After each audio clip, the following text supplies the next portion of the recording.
The manila folder landed on the conference table with theatrical precision, its contents already determining my fate before I'd even sat down. Marcus Webb, my boss of 3 years, settled into his chair across from me with the kind of satisfied smile that people wear when they think they've executed the perfect plan. To his left sat Jennifer Chen from HR, looking uncomfortable but resigned to her role in whatever corporate theater was about to unfold. "David, thank you for joining us on such short notice," Marcus said, his voice carrying the false warmth that managers use when they're about to deliver bad news. "I'm afraid we have some serious performance issues to discuss." I'd been expecting this conversation for weeks, ever since I'd noticed Marcus scheduling closed-door meetings with Jennifer and other department heads. The signs had been subtle at first, being excluded from client strategy sessions I'd previously led, having my project assignments slowly redistributed to other team members, watching Marcus take credit for deals I'd closed during monthly all-hands meetings. "I see," I replied, keeping my voice neutral. 3 years of working under Marcus had taught me that showing emotion during these conversations only gave him ammunition to use later. Jennifer opened the folder and spread its contents across the table.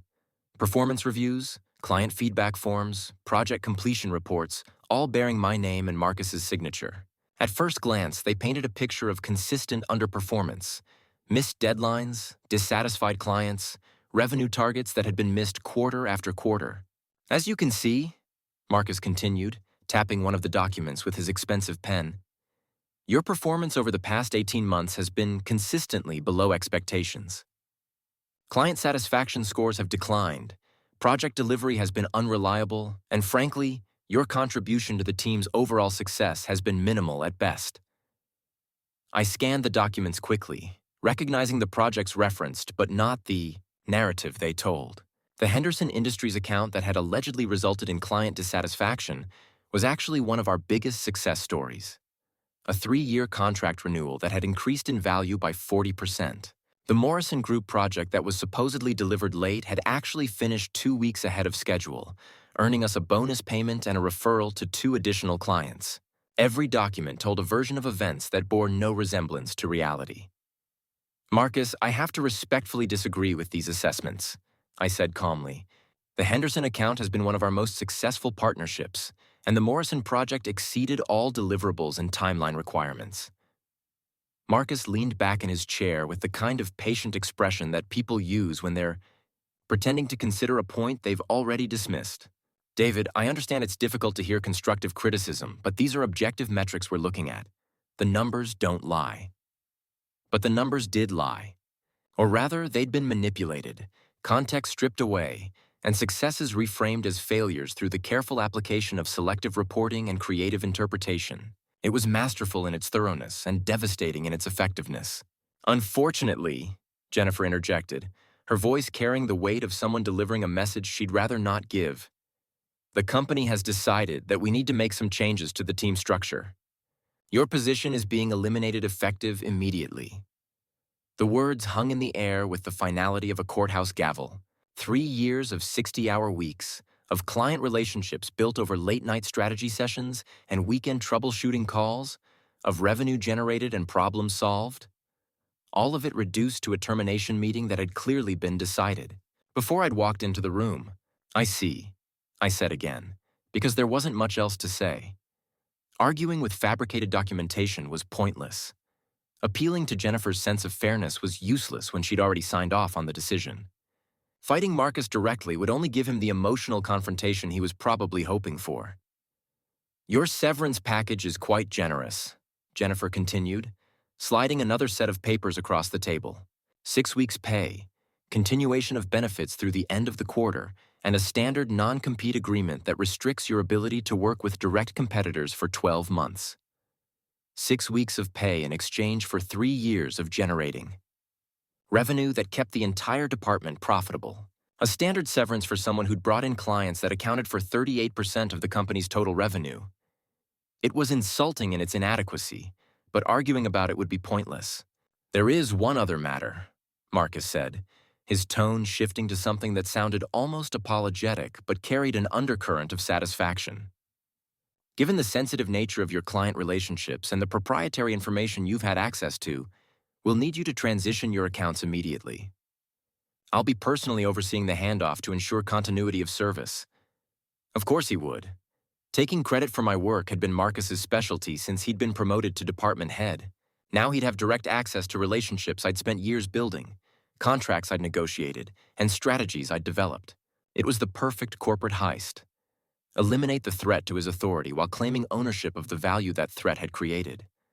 I understand, I said, signing the paperwork with the same measured calm I'd maintained throughout the meeting. I'll clean out my office today. Walking back to my desk felt surreal, like moving through a dream where familiar surroundings had taken on strange new meanings. Colleagues I'd worked with for years were suddenly people I'd never see again. Projects I'd been passionate about were now someone else's responsibility. Client relationships that had taken months or years to develop would be handed off to whoever Marcus deemed worthy of inheriting them. The cardboard box I'd requisitioned from the supply closet filled slowly with 3 years of professional life. Awards from industry associations recognizing excellence in client service. Thank you letters from satisfied customers whose problems I'd solved. Photos from company events where I'd represented our team at conferences and networking functions. All of it would be forgotten within a few months, replaced by whatever narrative Marcus chose to tell about his department's success under his visionary leadership. But there was one thing he didn't know. One piece of information that hadn't made it into his carefully fabricated performance reviews. The true scope of my contribution to the company's bottom line wasn't just the clients whose accounts I managed directly.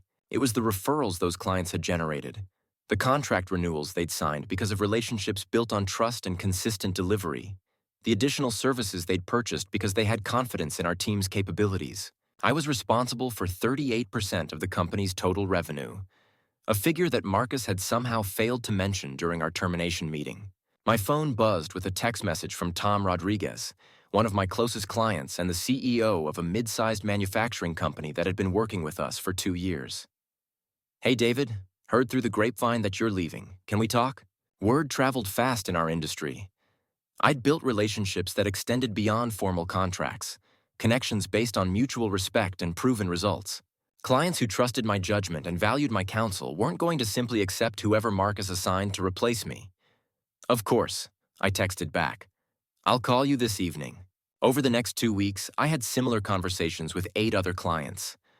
All of them were concerned about continuity of service.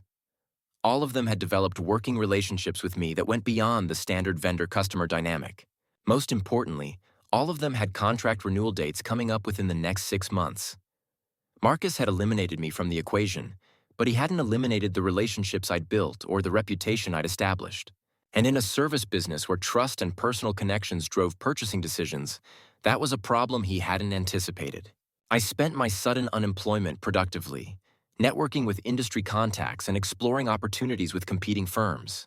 My reputation had preceded Marcus's fabricated performance reviews, and several companies expressed interest in hiring someone with my track record of client retention and revenue generation.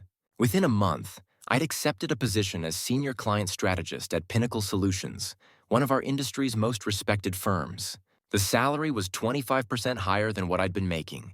The benefits were significantly better, and most importantly, I'd be working for a company that valued results over office politics. My first day at Pinnacle coincided with the end of the quarter at my former employer.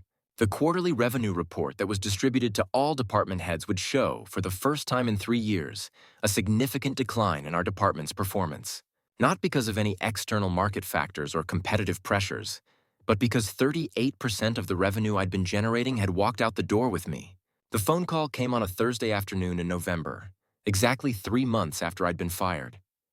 David, this is Marcus. I hope I'm not catching you at a bad time. His voice was different, less confident, missing the theatrical authority that had characterized our last meeting. There was something almost tentative about his tone, like someone who wasn't sure they had the right to ask for what they were about to request. Not at all, Marcus.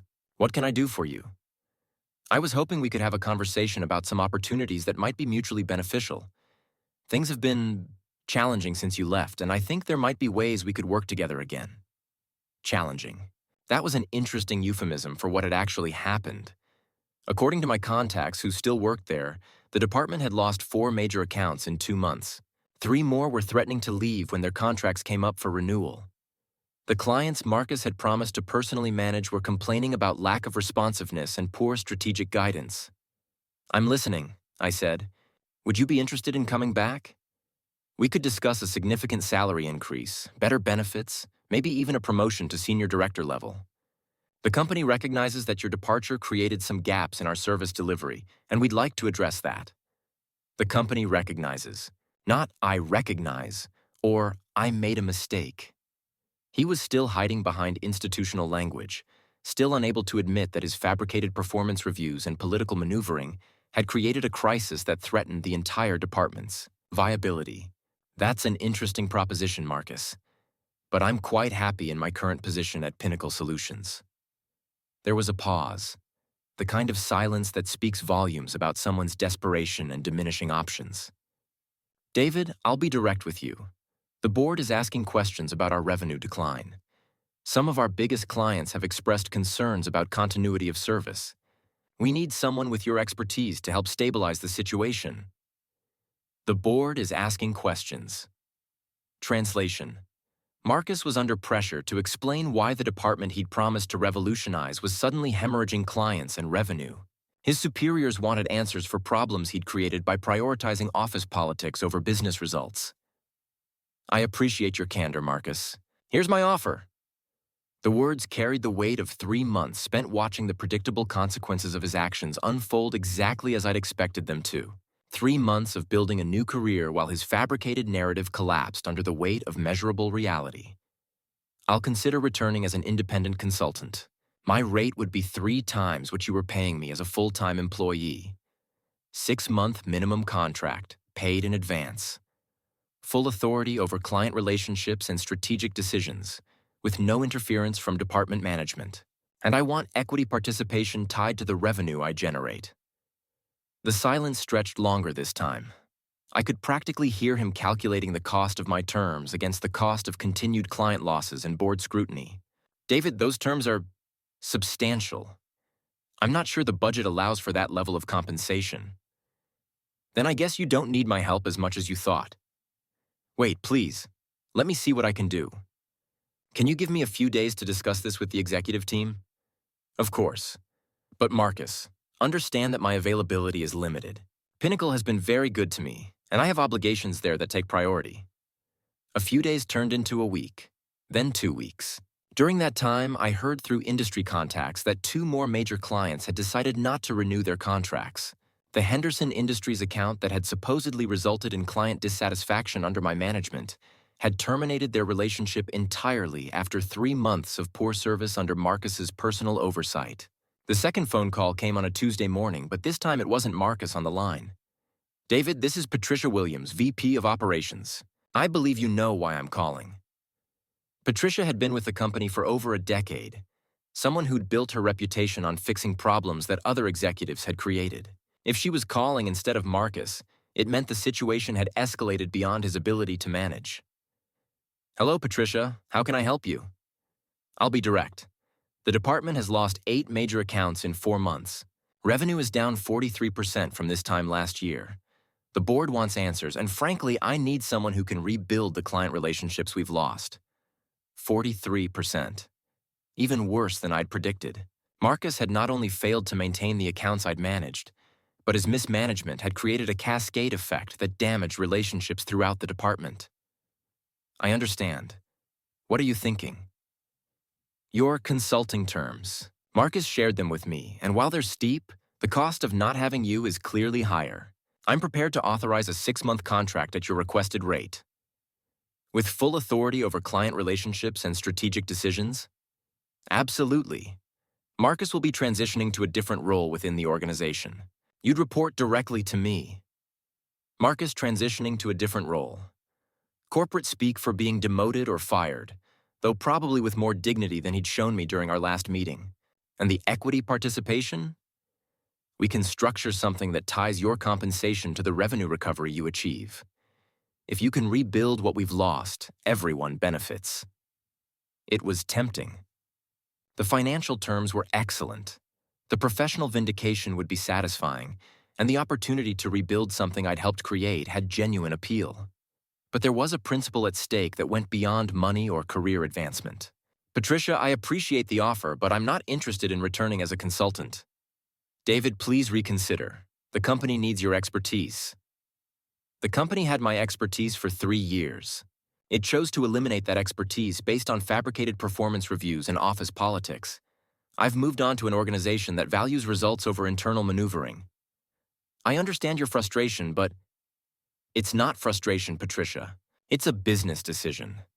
Pinnacle Solutions appreciates what I bring to their organization. They've never questioned my performance or manufactured reasons to eliminate my position.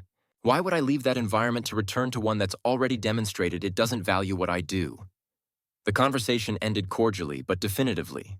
Patricia understood business realities well enough to recognize that some bridges, once burned, couldn't be rebuilt with money or apologies. 6 months later, I heard through industry contacts that the department had been restructured completely. Half the remaining staff had been laid off.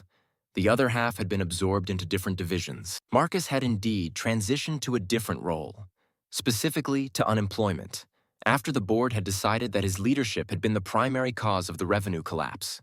The clients I'd worked with for years had mostly found new service providers. Some had followed me to Pinnacle Solutions, adding to my reputation and my new employer's revenue stream.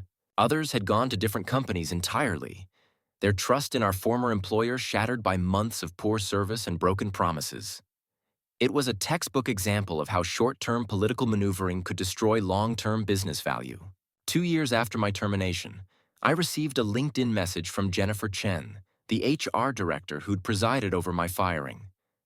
David, I wanted to reach out and apologize for my role in your termination.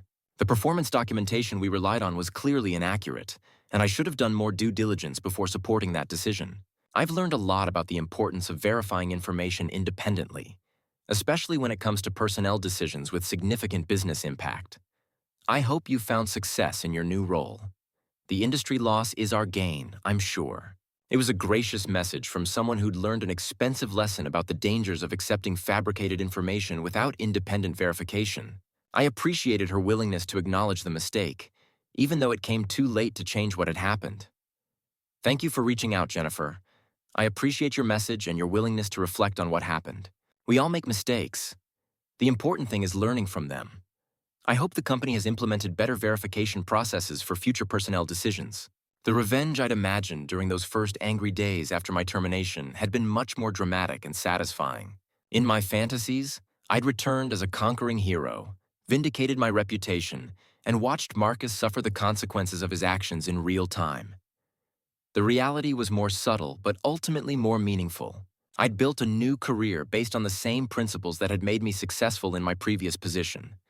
The clients who'd trusted my judgment had followed me to my new company or recommended me to others. The industry relationships I'd developed over years of ethical practice had opened doors that led to better opportunities than I'd ever imagined possible.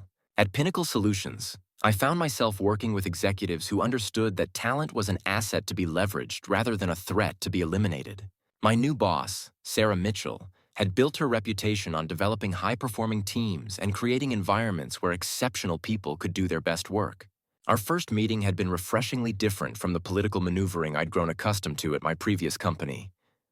David, I've been following your career for a while, she'd said during my interview. Your reputation in the industry is exactly what we're looking for. Someone who builds lasting relationships with clients and delivers consistent results. We don't just want to hire you, we want to learn from you. It was a philosophy that permeated everything about Pinnacle's approach to business. Instead of viewing expertise as a threat to management authority, they saw it as the foundation of competitive advantage. Instead of manufacturing reasons to eliminate talented people, they created systems to retain and develop them. Instead of fabricating performance reviews to justify political decisions, they measured results objectively and rewarded success transparently.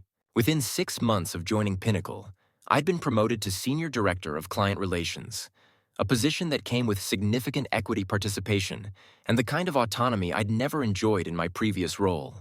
The company recognized that their success depended on my ability to build and maintain the kind of client relationships that generated sustainable revenue growth. More importantly, they trusted me to do exactly that without micromanagement or political interference. The contrast with my previous experience was stark and illuminating. At my former company, I'd spent as much time managing internal politics as I'd spent serving clients. Meetings were exercises in corporate theater where the goal was demonstrating loyalty to management rather than solving business problems. Success was measured by how well you supported your boss's agenda, rather than how much value you created for the organization. At Pinnacle, meetings were focused on results and strategy. Decisions were made based on data and expertise rather than office politics and personal relationships. Success was measured by client satisfaction, revenue growth, and long-term business sustainability. It was what I'd always thought business should be like, but had rarely experienced in practice. The industry is smaller than most people realize, and word travels quickly about both successes and failures. Within a year of my departure, everyone in our sector knew about the dramatic decline in my former company's performance. Trade publications had begun covering the story as a case study in how poor management decisions could destroy established business relationships. The narrative was particularly damaging because it wasn't driven by external market conditions or competitive pressures. It was clearly the result of internal decisions that had eliminated expertise and replaced it with inexperience and political favoritism. Marcus had become a cautionary tale about the dangers of prioritizing short-term political advantage over long-term business sustainability. Meanwhile, my success at Pinnacle was generating exactly the opposite kind of attention: industry awards for client retention and revenue growth, speaking opportunities at major conferences where I shared insights about building sustainable business relationships, recognition from trade associations for contributions to best practices in client service. All of it based on the same approach that Marcus had dismissed as inadequate and outdated. The irony wasn't lost on me, but it wasn't particularly satisfying either. I'd learned that the best revenge wasn't watching someone else fail. It was succeeding so completely that their failure became irrelevant to your own story. 3 years after my termination, I received an unexpected call from Robert Chen, the CEO of my former company. Robert was Jennifer's older brother, someone I'd worked with occasionally but never developed a close relationship with.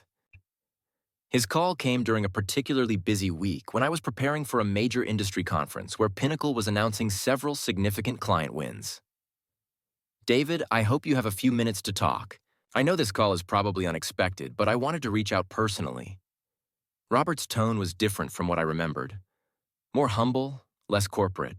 There was something genuine in his voice that suggested this wasn't a typical business call driven by immediate self-interest. "Of course, Robert. What's on your mind?" "I want to apologize for what happened to you 3 years ago. The way your termination was handled was unfair and unprofessional. More importantly, it was based on information that we later discovered was completely inaccurate." We later discovered. That was an interesting way to phrase it, suggesting that the fabricated nature of Marcus's documentation hadn't been immediately obvious to the executive team. "I appreciate you reaching out, Robert. That means more than you might realize. The truth is, your departure was the beginning of a cascade of problems that nearly destroyed the company. We lost clients, revenue, reputation, everything that had taken decades to build. The board commissioned an independent review of our management practices, and the findings were illuminating. An independent review. That suggested the problems had been significant enough to warrant external scrutiny, probably triggered by shareholder concerns about declining performance and potential legal liability. What did you discover? That Marcus had been systematically falsifying performance documentation for several employees, not just you. That he'd been taking credit for work done by his direct reports while undermining their reputations with senior management. That he'd been making personnel decisions based on personal relationships rather than business merit. The scope of the misconduct was apparently broader than I'd realized. Marcus hadn't just targeted me. He'd been operating a comprehensive system of political manipulation that had affected multiple employees and projects. How did you uncover all of this? Client feedback, mostly. When we started losing accounts, we conducted exit interviews to understand why. The pattern was consistent. Clients were unhappy with the quality of service they'd received after certain personnel changes. When we dug deeper, we found that the best-performing employees were the ones who'd been systematically undermined and eliminated.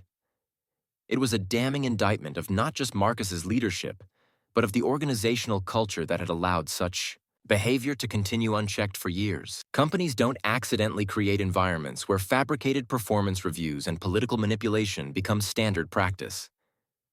What happened to Marcus? He was terminated immediately when the review was completed. We also discovered that he'd been violating several company policies related to expense reporting and vendor relationships. There are potential legal ramifications we're still sorting through. Terminated immediately. After years of manipulating performance reviews and eliminating talented employees, Marcus had finally faced consequences for his actions. But those consequences had come only after his behavior had caused massive damage to the company's financial performance and reputation. And the company? How are things now? We're rebuilding. It's been expensive and time-consuming, but we've implemented new management practices, new oversight procedures, new systems for verifying performance documentation. Most importantly, we've changed the culture to prioritize results over politics. Rebuilding. That was a polite way of saying that the company had spent 3 years and millions of dollars fixing problems that could have been prevented by better leadership and more ethical management practices. I'm glad to hear that, Robert. It sounds like you've learned some valuable lessons. We have, which brings me to the real reason I'm calling. I know you're successful at Pinnacle, and I'm not calling to try to recruit you back. But I wanted you to know that your departure was a wake-up call that probably saved the company. Your success afterward has been an inspiration to the changes we've made. It was a gracious sentiment, and I could tell Robert meant it sincerely. But it also highlighted how preventable the entire situation had been. The company hadn't needed to nearly destroy itself to learn that expertise was valuable and that ethical management produced better results than political manipulation. I appreciate that, Robert. I'm glad something positive came from what was a difficult situation. Would you be willing to consider serving as an external advisor? Not to return as an employee, but to provide guidance on client relationship management and team development? We'd compensate you appropriately for your time and expertise. The offer was professionally intriguing and personally validating. It would give me an opportunity to influence positive changes at a company I'd once cared about deeply. But it would also require me to invest time and energy in an organization that had demonstrated its willingness to sacrifice talent for political convenience. Let me think about it and discuss it with my current employer. If there's a way to structure something that works for everyone, I'd be open to exploring the possibility. That's all I can ask for. And David, thank you for handling all of this with such professionalism. A lot of people would have been bitter about what happened, and you had every right to be. Your response to adversity has been a model for how we want our employees to handle challenges. 6 months later, I did accept a limited advisory role with my former company. The arrangement allowed me to contribute to their organizational development while maintaining my primary responsibilities at Pinnacle. It also gave me insight into how thoroughly Marcus's behavior had damaged the company and how difficult it had been to rebuild trust with clients and employees. The advisory work was rewarding in ways I hadn't expected. I was able to help implement systems that would prevent future incidents of fabricated documentation and political manipulation.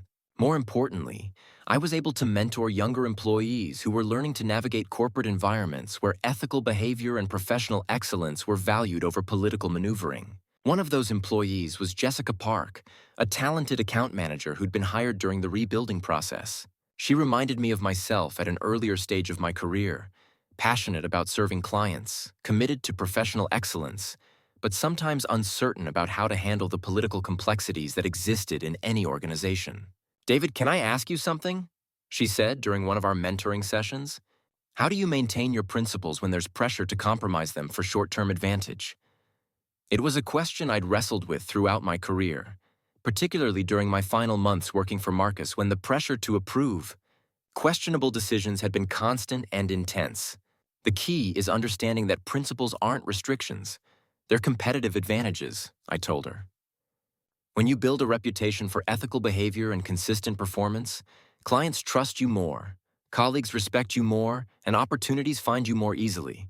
Compromising those principles might solve immediate problems, but it creates much bigger long-term problems. But what if your boss wants you to do something that conflicts with your principles? Then you have to decide what matters more. Keeping your job or keeping your integrity. Sometimes you can find ways to do both, but sometimes you can't. In those situations, you have to be prepared to walk away. Like you did. Like I did. And it turned out to be the best career decision I ever made, even though it didn't feel that way at the time. Jessica nodded thoughtfully. "Do you ever regret staying quiet during your termination meeting?" Not fighting back or defending yourself more aggressively? It was a question I'd asked myself many times during the months following my firing. In the immediate aftermath, I'd wondered if I should have been more confrontational, more willing to challenge Marcus's fabricated documentation directly. No, I said. Fighting back in that moment would have been emotionally satisfying, but it wouldn't have changed the outcome. They'd already made their decision. The best response was to maintain my professionalism and let the results speak for themselves. And they did. Eventually, the truth has a way of revealing itself over time, especially in business where results are measurable and relationships matter. Marcus thought he could create his own version of reality through paperwork and political maneuvering, but reality has a way of asserting itself. Our conversations often return to the theme of patience and long-term thinking. In a culture that often prioritized immediate results over sustainable success, it was easy to lose sight of the fact that the most important professional victories took time to achieve. Marcus had wanted immediate gratification from eliminating a perceived threat to his authority.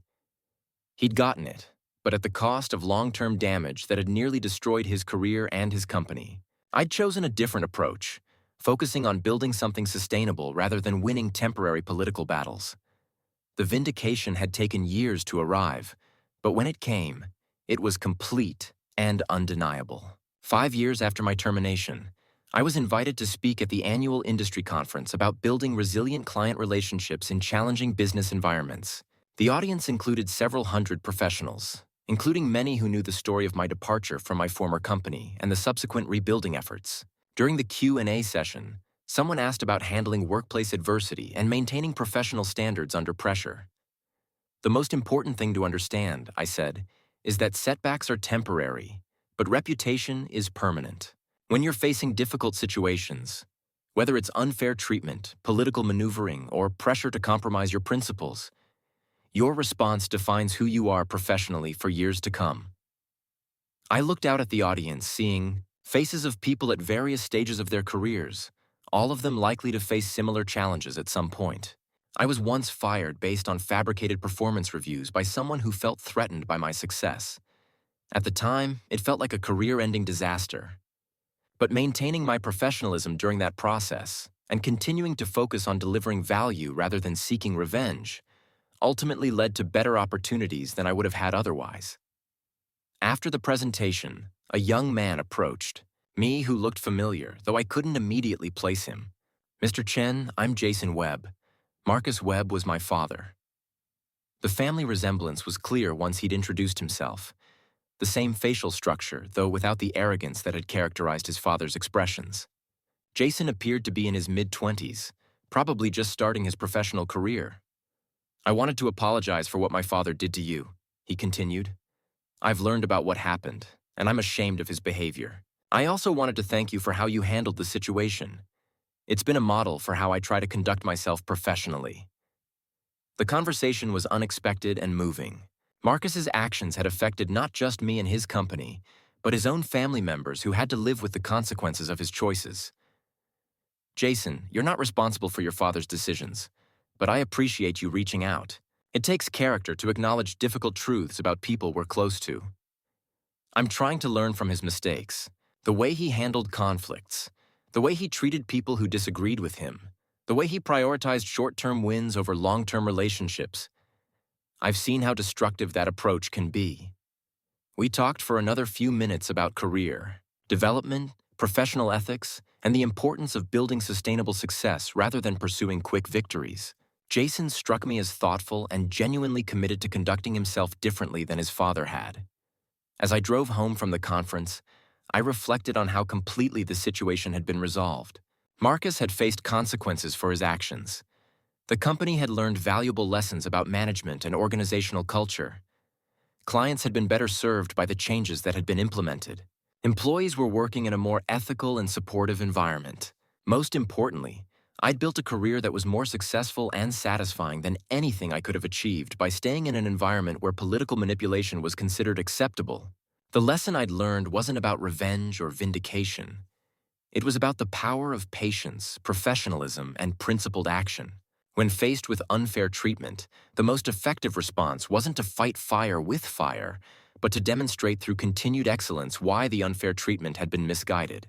guided, guided, guided, guided, guided, guided, guided, guided,